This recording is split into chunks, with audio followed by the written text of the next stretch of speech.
What's going on, guys? It's Spartan Warrior 5 again today with yet another Battlefield Bad Company 2 gameplay. This time we are attacking on Rush, and you can see my horrible driving here. But anyway, we're going to be going over some tips and strategies on attacking on Rush instead of defending, of course.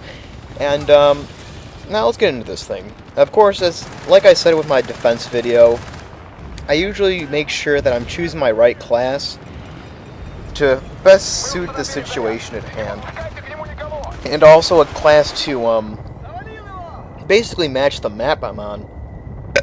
Excuse me.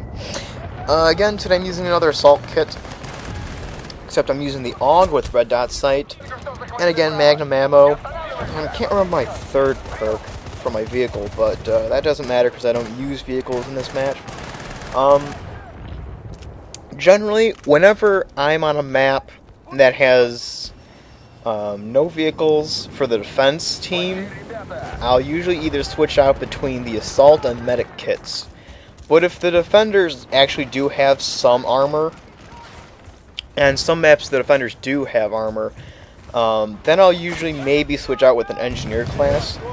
It all depends. And here's just a medical fail here. You know, spawns me right in the middle of the action, and thank goodness, you know, I was able to get the hell out of there. So, anyway, the reason why I use the medical kit with, or interchanged with the assault kit is this. Usually, I like to resupply my teammates with ammunition. I like to be that guy that, you know, keeps everyone armed and, you know, stuff like that. But also, I do really like the assault rifles on this game, and, I don't know, I feel like they were some of the best weapons on the game besides the light machine guns.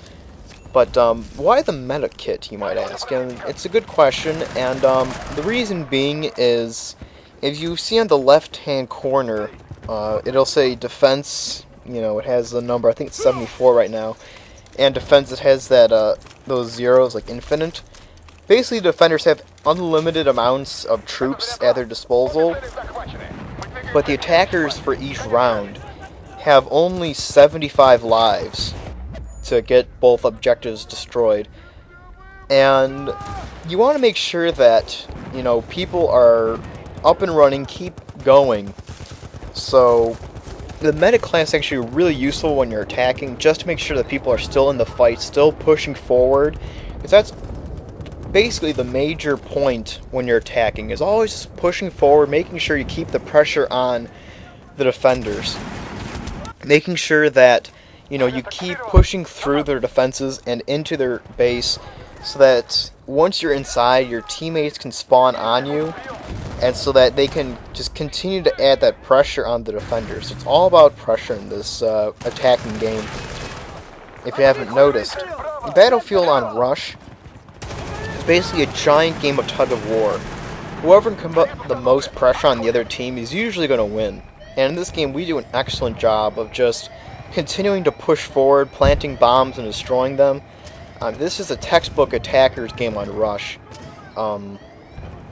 Now, of course, you don't want to push too far, because then the defenders will just, you know, spawn around you and, you know, get some easy kills. You want to push forward enough so that you can plant bombs, but also keep the defenders in check so that they don't defuse the bomb. You know how I said in the defense video, you know, you want to make sure that you control the base and that you keep the attackers out?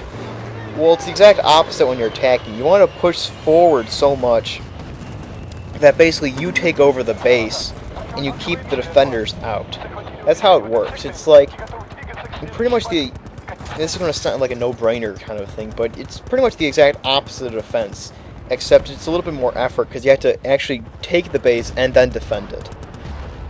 Again, by forming that front line at the defender spawn, that's how you usually will keep them out. But of course, you need people to be destroying the bomb sites, either by planting or, you know, using some armor to destroy it.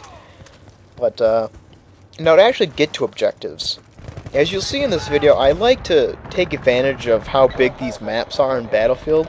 So I'll usually run routes that are either heavily covered by like forestry, like these trees, or just the very edge of the map. and then work my way to the center.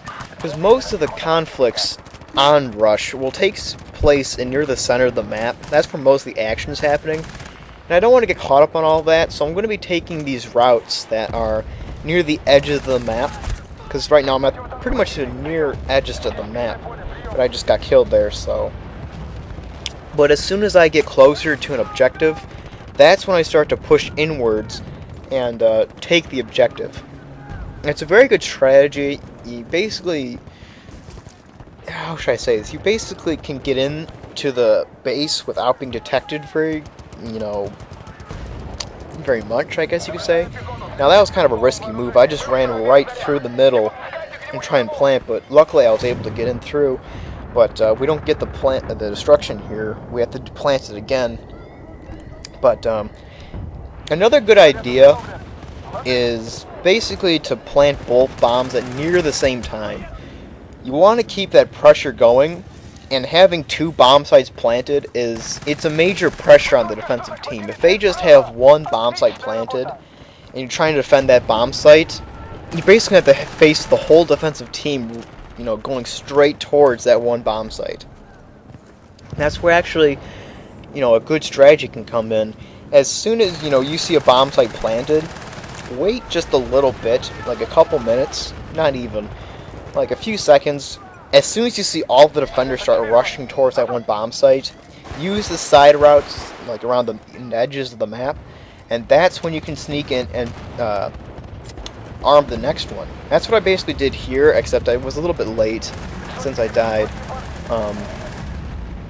But also defending the bomb site. You want to be, like, not exactly right up against the bomb site, like, in a site like this. It's kind of a bad idea to be right next to the bomb site. So you want to stay in, like, sort of like a building that has a good look at it, but is also somewhat further away. This is actually a really nice spot to defend A on this map. So, but once you utilize it, of course, you want to keep moving. Battlefield, if you stop for any, like, 1 moment and stay there for a long time, you're not going to do well. You always have to constantly keep moving in order to do well. And you're going to see the team I was running with right now, we're doing an excellent job of just keeping the pressure going and making sure that we have these guys on the run. This is pretty much, like I said, a textbook attack on Rush. Now, for this map, since it's so big, usually my strategy of staying to the sides, staying to the edges of the map, that's going to be very effective. But you need to watch out for enemy armor, because I do believe that the defenders will get tanks. I think at that bomb site, I'm not too sure if they get a tank here. I don't think so, but I'm not too sure.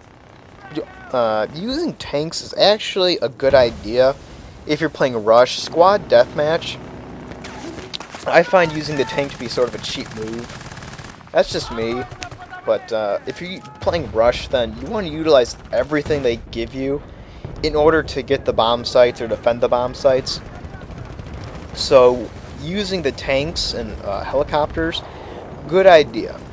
But of course, if you're going to be using the tanks, you want to be running the engineer class, just so that you can keep them repaired and keep them going. Because you want to keep those vehicles on the battlefield for as long as possible. Because, of course, like I said, kind of a reoccurring theme here, guys, is you want to keep the pressure going, and having armor on the battlefield is basically the greatest way to put pressure on the defenders. Because most people don't like to run the engineer class. Like, there's not a whole lot of people that run engineer, but of course there are some who run engineer, just not the majority of people run the engineer. So you want to make sure that if you're going to be using armor, like, if you're going to be it's going to be the major thing you're using, you want to roll the engineer class so you can repair it and basically, utilize it to its full effect. So I hope you guys enjoyed the video. I went 16 and 10. Of course, not that great of a KD, but we got the win. That's a good thing about it. For more videos, check out the channel. Hope you guys enjoyed, and I'll see you next time. Peace out, and have a great day.